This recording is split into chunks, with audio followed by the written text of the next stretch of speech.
हुआ, संदूक को लेके बाहर लाए तो बच्चा दूध के प्यास मारे रोने लगा। उसके बाद में इस किस्से के बाद जबकि तुम्हारी बहन, उनके बहन ने क्या किया, चलती हुई आई, फिर कहने लगे कि क्या तुम लोगों को ऐसे शख्स का बता दूं जो उसको अच्छी तरह पाले रखे, फिर इस तदबीर से हमने तुमको तुम्हारे माँ के पास फिर पहुंचा दिया। देखो अल्लाह ताला ने इल्हाम से उनको माँ को बतला दिया था, इस बच्चा पैदा होने के बाद में संदूक में डाल के दरिया में छोड़ दो और वो तुम्हारे पास दोबारा आएगा और तुम्हारे पास आके दूध पिएगा। देखो वो संदूक फिर उनका, अल्लाह ने उनको बच्चे को फिर उनके हवाले कर दिया। क्यों? फिरौन क्या करता था, उनके लड़कों को कत्ल करता था, लड़कियों को जिंदा छोड़ देता था। तो ये उस तरीके से नहीं हुआ बल्कि ये दरिया में मिला था। हज़रत आयशा रज़ियल्लाहु ने उसको पकड़ लिया था। और भी आगे देखिए, बहन चलती हुई आई, फिर कहने लगे कि क्या तुमको लोगों को ऐसे शख्स का पता दूं जो इसको अच्छी तरह पाले रखे, फिर इस तदबीर से हमने तुमको तुम्हारे माँ के पास फिर पहुंचा दिया ताकि उनकी आंखें ठंडी हो और इनको गम ना रहे, और तुमने गलती से एक शख्स को, कब्ती को जान से मार डाला। यानी मूसा अलैहिस्सलाम ने एक कब्ती को जान से मार डाला था, और दूसरे दिन भी और भी दूसरे कब्ती को जान से मारने का जो आगे बढ़ रहे थे, तो उस टाइम पर एक शख्स ने आके मूसा अलैहिस्सलाम को फिरौन के दरबार में जो चल रहे वो बातें बता दिया।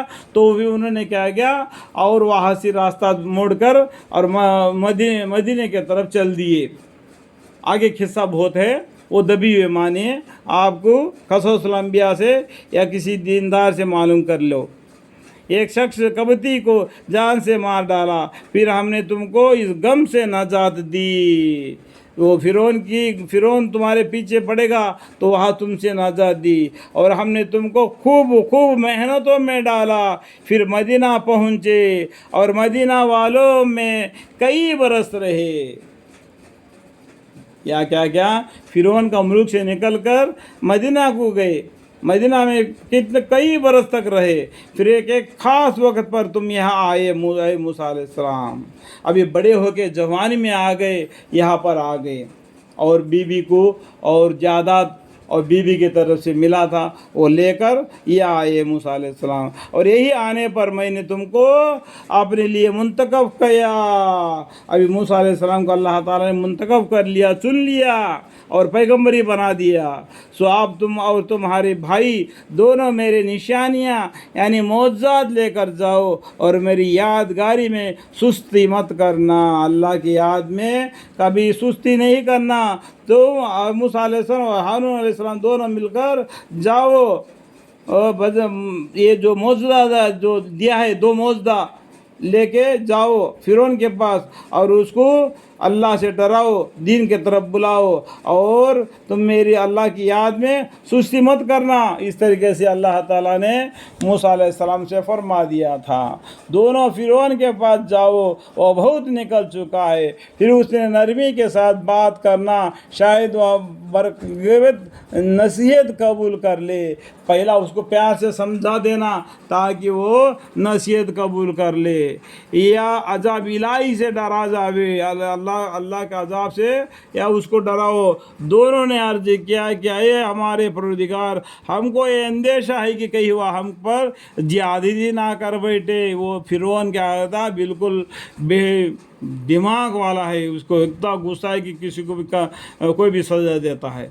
तो इसलिए उन्होंने क्या किया, अल्लाह के सामने ये उनका जो दिल में जो डर था वो पेश कर दिया। दोनों ने अर्ज किया, आए में हमारे परवरदिगार, हमको ये अंदेशा है कि वह हम पर ज्यादती ना कर बैठे, या ये कि वो ज़्यादा शरारत ना करने लगे फिरौन।